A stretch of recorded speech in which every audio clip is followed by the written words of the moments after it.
Hello everyone, my name is Tyler Hibler and I'm doing my Pecha Kucha on Micronations. Quick disclaimer, I do not own any of the photos in this PowerPoint save for two of them. Micronationalism is a rare hobby that few have heard of. The first question to answer, what is a micronation? It is a small political entity or an area that claims national sovereignty but is not recognized by other sovereign states.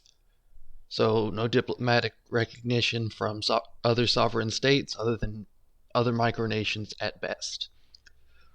In the first part of this presentation, I'm going over four well-known micronations: the Commonwealth of Dracul, the Republic of Liberland, the Kingdom of Molossia, and the Kingdom of Stratton.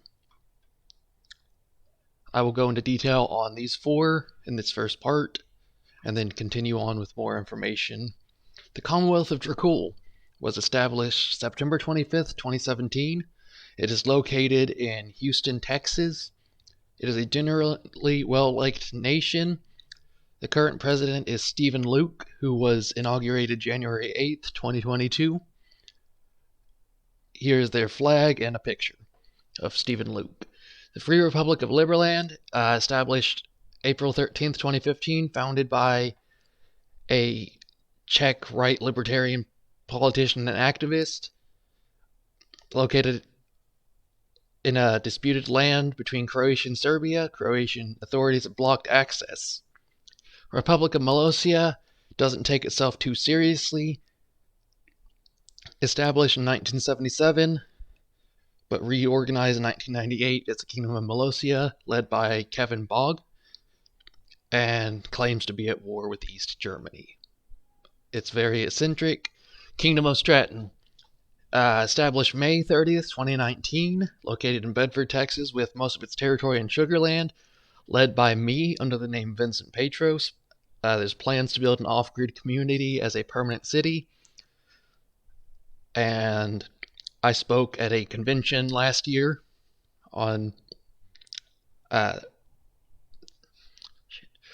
there are a few main types of micronations. There are role-play micronations, project nations, activism groups, secessionist movements, parody nations, and art nations. I will go over those in this next section. Role-play nations typically done by children or teenagers, often very absurd, done for fun, usually vanish within a few weeks, make big claims that are completely false, including fictional histories, and they wage war. Emphasis on the quotes. Just immature stuff. Project nations, often done by teenagers who want to fill a summer with something they find productive, tends to be temporary, usually lasting less than a year. Usually relatively professional, sometimes become serious and last longer.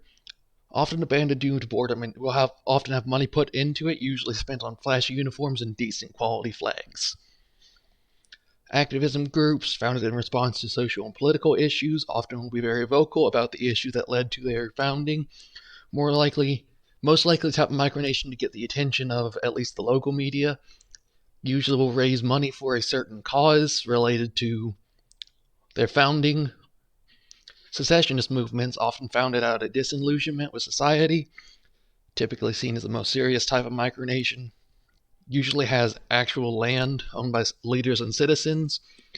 This is the type that has the most money sunk into it for the most part. Usually has businesses to fund projects. Parody nations, done as a joke, don't take themselves seriously, often have unique quirks similar to role-play nations, but longer lasting and usually done by adults. And like bad television, it's amusing to keep track of.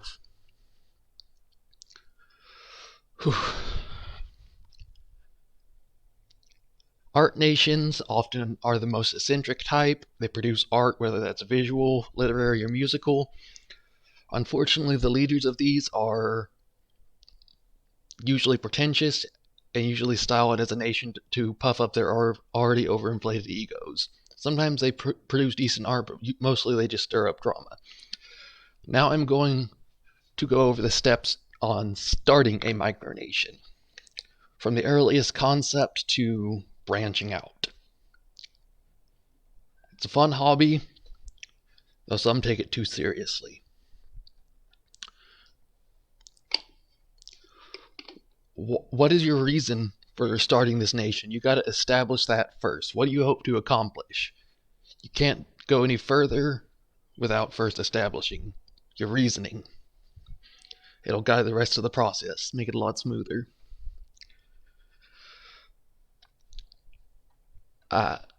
Start coming up with the form of government you want.